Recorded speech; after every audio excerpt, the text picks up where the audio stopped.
Hello, నమస్తే అందరికీ. నా పేరు లక్ష్మీదేవి అండి. నేను అన్నమయ్య జిల్లా లక్కిరెడ్డిపల్లె కోడల్ని, గాలివీడు ఆడపడుచుని. ప్రస్తుతం తిరుపతిలో కాపురం ఉన్నాను.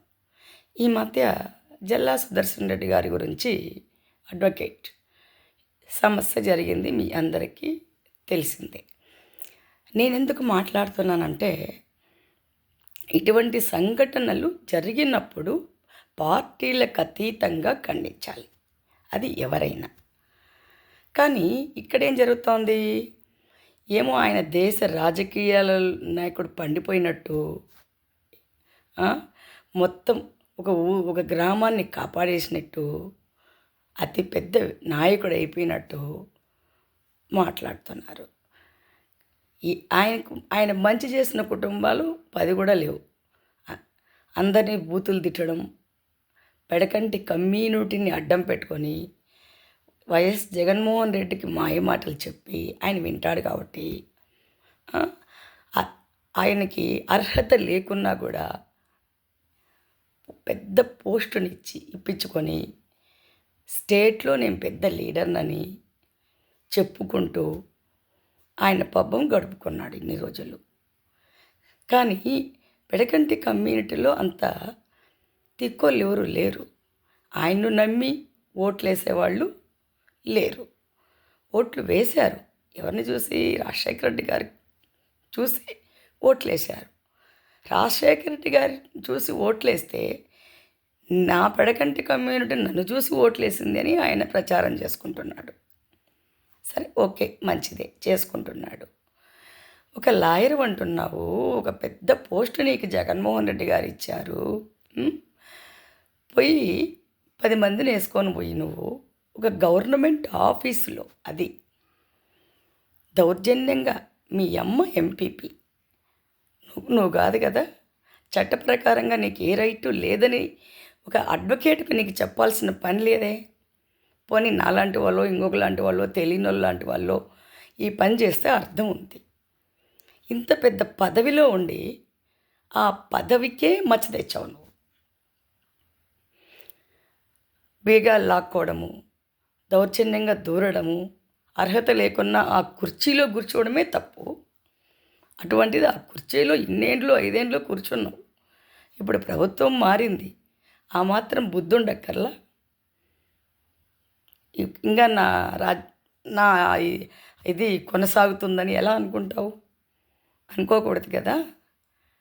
సరే, ఆయన ఒక దళితుడు జవహర్ బాబు గారు, ప్రభుత్వ ఉద్యోగి, సామాన్యుడు, నీలాగా కోట్లు సంపాదించుకొని ఊరోళ్ళందరి పేర్లు చెప్పుకొని అందరినీ మెప్పించి మభ్యపెట్టి మాయమాటలు చెప్పి పెద్ద పెద్ద పదవులు సంపాదించుకోలే. ఆయన చదువుకొని కష్టపడి ఒక భార్య బిడ్డల కోసం కష్టపడి ఉద్యోగం చేసుకుంటున్న వ్యక్తి ఆయన.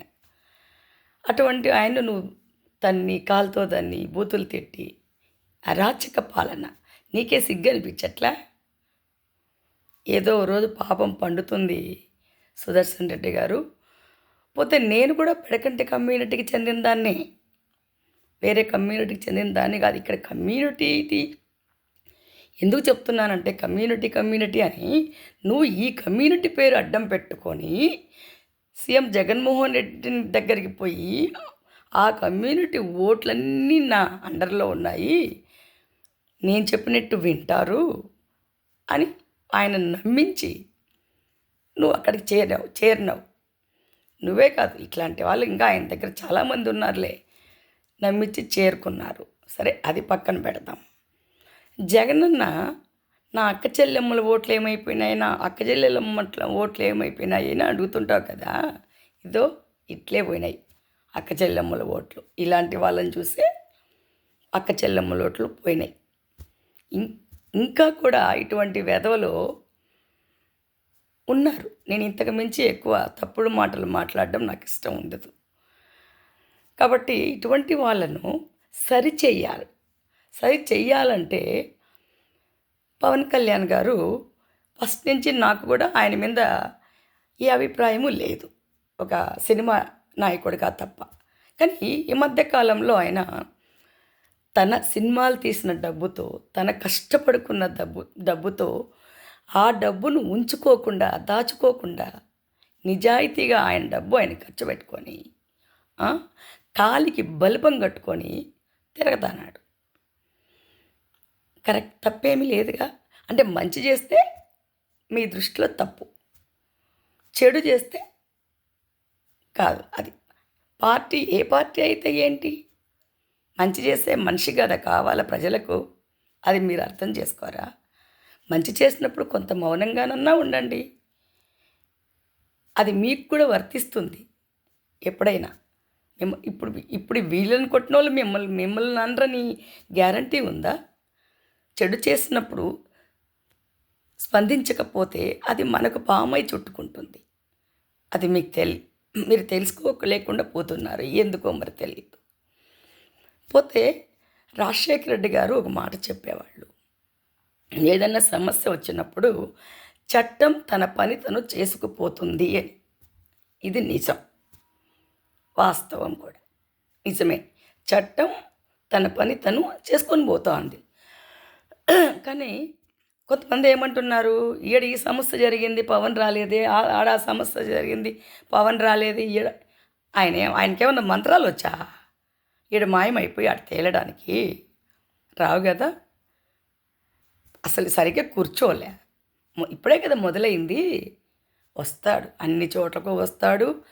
అందరికీ సమాధానం ఎలా చెప్పాలో, నీతి వాక్యాలు ఎలా చెప్పాలో చెప్తాడు.